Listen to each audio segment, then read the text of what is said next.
નમસ્કાર ગુજરાત. આજે આપણે જોઈશું 19 એપ્રિલ 2024નું મોસ્ટ ઇમ્પોર્ટન્ટ કરંટ અફેર. તે પહેલાં ચેનલ ઉપર નવા હોય તો ખાસ કરીને સબસ્ક્રાઈબ કરો. મિત્રો, આપણે 100 સબસ્ક્રાઈબરની ફેમિલી બનાવી ચૂક્યા છે, તો વધુમાં વધુ શેર કરો જેથી આ માહિતીનો લાભ બધી લઈ શકે. તો ચલીએ શરૂઆત કરીએ. તાજેતરમાં વિશ્વ હોમોફિલિયા દિવસ ક્યારે ઉજવવામાં આવ્યો? તો કે 17 એપ્રિલના રોજ આ દિવસ ઉજવવામાં આવે છે, વિશ્વ હોમોફિલિયા દિવસ. તો તાજેતરમાં વિશ્વ હોમોફિલિયા દિવસ 17 એપ્રિલના રોજ ઉજવવામાં આવે છે. હોમોફિલિયા એ આનુવંશિક રોગ છે જે લોહી ગંઠાઈ જતું નથી, એમાં લોહી ગંઠાય નહીં, અને શાહી રોગ પણ કહેવામાં આવે છે આ હોમોફિલિયાને. તો ખાસ કરીને યાદ રાખવું, કારણ કે તે 19મી સદીના ઇંગ્લેન્ડના રાણી વિક્ટોરિયાને થયું હતું હોમોફિલિયા, તેથી તે શાહી રોગ કહેવામાં આવે છે. તો આનું ખાસ કરીને હિસ્ટ્રી પર યાદ રાખવી. આની થીમ શું છે? તો કે બધા માટે સમાન પ્રવેશ તથા સમાન રક્તસ્રાવ વિકૃતિની ઓળખ. તો ખાસ કરીને થીમ પર એક વખત જોઈ લેવી, એટલે પરીક્ષામાં આવે તો વાંધો ન આવે. ત્યારબાદ પ્રથમ વખત 1989માં આને ઉજવણી કરવામાં આવી હતી હોમોફિલિયા દિવસની. વર્લ્ડ ફેડરેશન ઓફ હોમોફિલિયાની સ્થાપક ફ્રેન્સ કોનાબેટના જન્મદિવસના નિમિત્તે 17 એપ્રિલે જ પ્રથમ પ્રાચીન ઇજિપ્તમાં તે ઉજવાયો હતો. તો ખાસ કરીને આપો યાદ રાખવું. હવે ત્યારબાદ એપ્રિલ મહિનાના બધા જ દિવસોનું એકવાર રિવિઝન કરી લઈએ. 1 એપ્રિલે તો કે ઉત્કર્ષ દિવસ, 2 એપ્રિલે તો કે વિશ્વ ઓટિઝમ જાગૃત દિવસ, 4 એપ્રિલની વાત કરીએ તો ખાંડ જાગૃત દિવસ, 5 એપ્રિલે તો કે આંતરરાષ્ટ્રીય અંતરામ દિવસ, અને 5 એપ્રિલે તો કે રાષ્ટ્રીય દરિયાઈ દિવસ ઉજવવામાં આવે છે.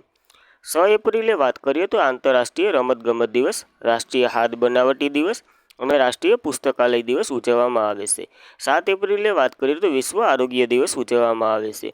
10 એપ્રિલે તો કે વિશ્વ હોમોપોથિયા દિવસ ઉજવવામાં આવે છે.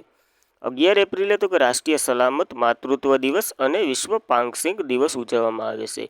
12 એપ્રિલે તો કે માનવ અવકાશ ઉડાનનો આંતરરાષ્ટ્રીય દિવસ ઉજવવામાં આવે છે. 14 એપ્રિલની વાત કરીએ તો વિશ્વ સગારા રોગ દિવસ, વિશ્વ કોન્ટેમન દિવસ અને સમાનતા દિવસ ઉજવવામાં આવે છે. અને 15 એપ્રિલે તો કે વિશ્વ કળા દિવસ ઉજવવામાં આવે છે. તો આ એપ્રિલ મહિનાના બધા જ દિવસો જોયા.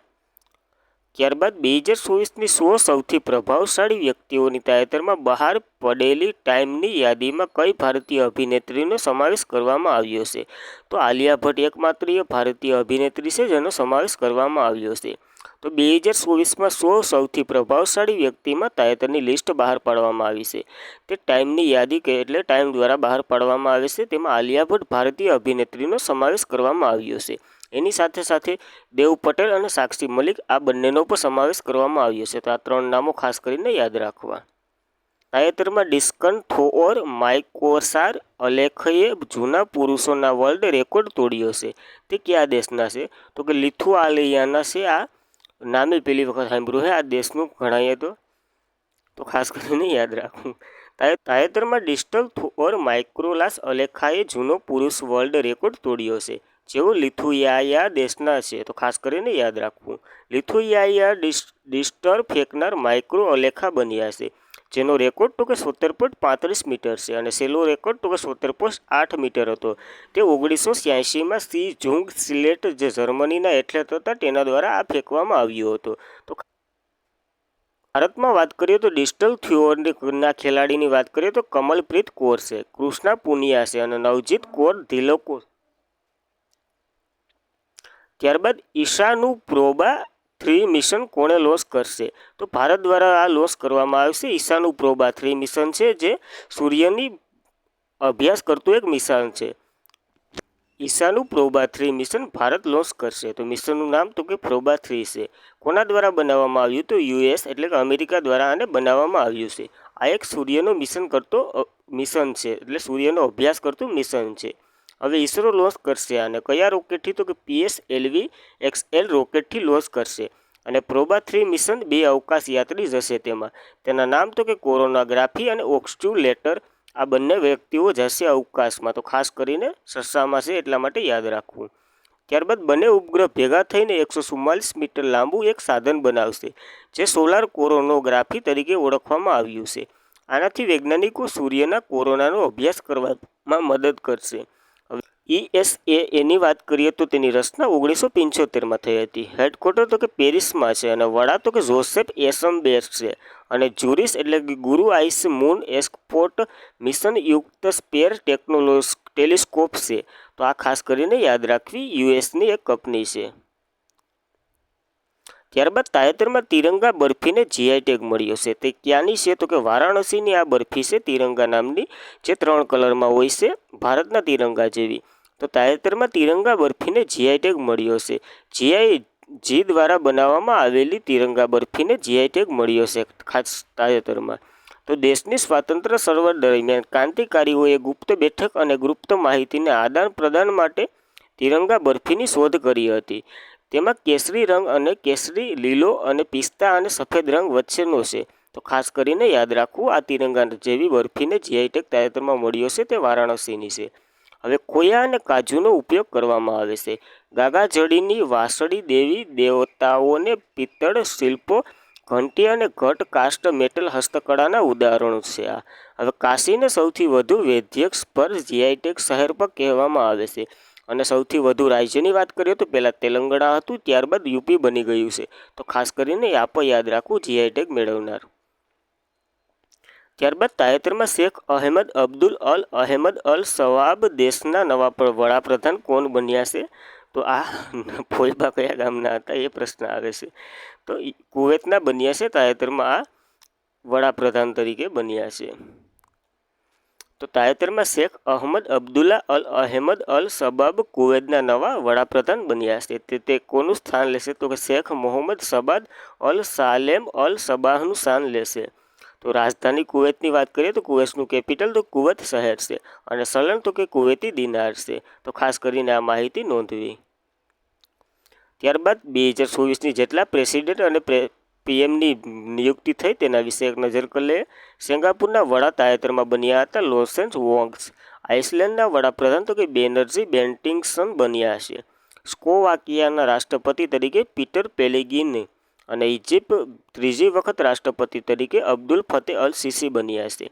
હવે ડેમોક્રેસી રિપબ્લિક ઓફ કોંગોના પીએમ તરીકે જુડિસ સુમનવા તુલુકા બન્યા છે. સ્નેદરલેન્ડના પ્રેસિડેન્ટ તરીકે બાસિલો દિયામે ફાયે બન્યા છે. પોર્ટુગલના પીએમ તરીકે બન્યા છે લુઇસ મોન્ટેગો. આઇસલેન્ડના નવા પીએમ બન્યા છે સિમોન હેરિસ. પેલેસ્ટાઇનના નવા પીએમ બન્યા છે મોહમ્મદ મુસ્તફા. હંગેરીના રાષ્ટ્રપતિ બન્યા છે તામસ સુલકિયા. તો ખાસ યાદ રાખવી, એક વખત જોઈ લેવી. આનું રિવિઝન આપણે વારંવાર કરીએ છીએ એટલા માટે કે તમને ભૂલાય નહીં. પાકિસ્તાનના નવા પીએમ બન્યા છે શાહબાજ શરીફ. પાકિસ્તાનના રાષ્ટ્રપતિ બન્યા છે આસિફ અલી ઝરદારી. ઇન્ડોનેશિયાના રાષ્ટ્રપતિ બન્યા છે પુબોદ સુબિયન્તો. યમનના વડાપ્રધાન બન્યા છે અહેમદ અવદ બિન. અને અલ સાલ્વાડોરના પ્રમુખ બન્યા છે નાયબ બુકેલો. કઝાકિસ્તાનના પીએમ બન્યા છે ઓલઝાન્સ બેટેનોવ. ફિનલેન્ડના રાષ્ટ્રપતિ બન્યા છે એલેક્ઝાન્ડર સ્ટબ. કોમોરોસીના પ્રમુખ બન્યા છે અંજલિ આસોમની. ગ્વાટેમાલના નવા પ્રમુખ એટલે કે રાષ્ટ્રપતિ બન્યા છે બાર્નોડ એવેલોર. અને તાઇવાનના રાષ્ટ્રપતિ બન્યા છે લાઇસિંગ તે. તો ખાસ કરીને આ 20 જેટલી નિયુક્તિ યાદ રાખવી આંતરરાષ્ટ્રીય છે. ત્યારબાદ ફ્રાન્સ સૌથી યુવા અને પ્રથમ ગે વડાપ્રધાન ગેબ્રિયલ એટલ બન્યા છે. હવે સાંજના પીએમ તરીકે સક્સેના માસરા બન્યા છે. ડેમોક્રેસી રિપબ્લિક ઓફ કોંગોના પ્રમુખ તરીકે ફિક્સલેન્ડ ટિનસેન્ડી બન્યા છે. તો ખાસ કરીને આ બધી જ નિયુક્તિ યાદ રાખવી. ત્યારબાદ ત્રીજા લતા દીનાનાથ મંગેશકર એવોર્ડ માટે કોની પસંદગી કરવામાં આવી છે? તો આ અમિતાભ બચ્ચનની પસંદગી કરવામાં આવી છે ત્રીજા દીનાનાથ મંગેશકર એવોર્ડ તરીકે. તો ત્રીજા દીનાનાથ મંગેશકર એવોર્ડ માટે અમિતાભ બચ્ચનની પસંદગી કરવામાં આવી છે તાજેતરમાં.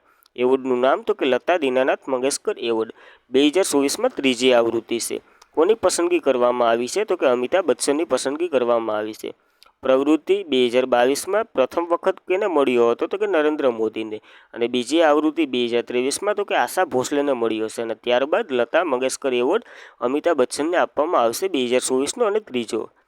આ એવોર્ડ વર્ષ 2022માં ભારત રત્ન અને સરસ કોકિલા સ્વર્ગત લતા મંગેશકરની યાદમાં શરૂ કરવામાં આવ્યો હતો.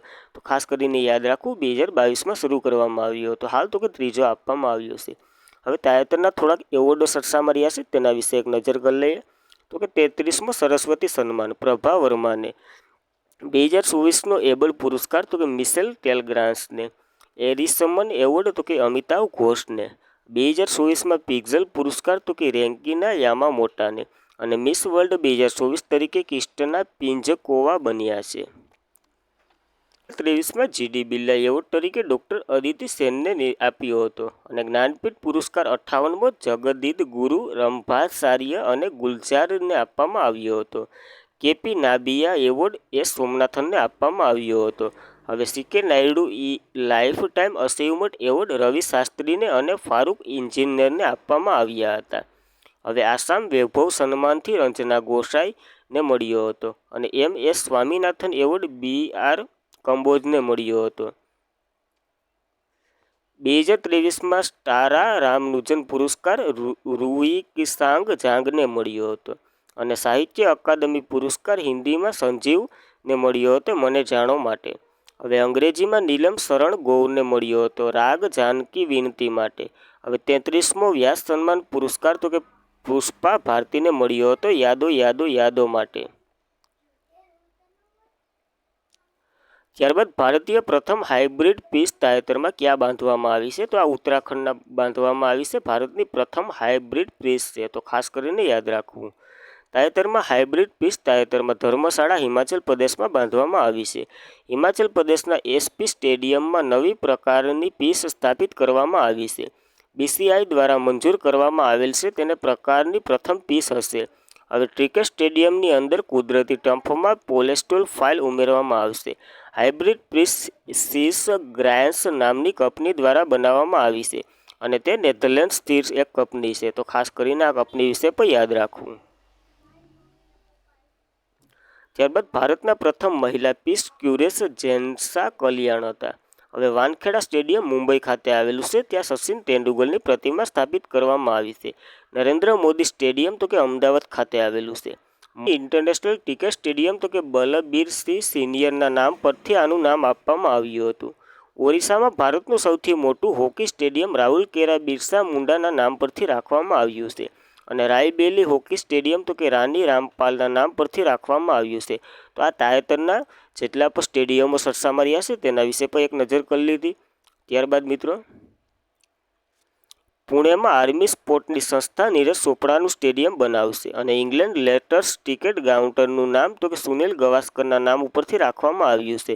તો આ બધા સ્ટેડિયમો એક વખત જોઈ લીધા. ત્યારબાદ આગળ જઈએ.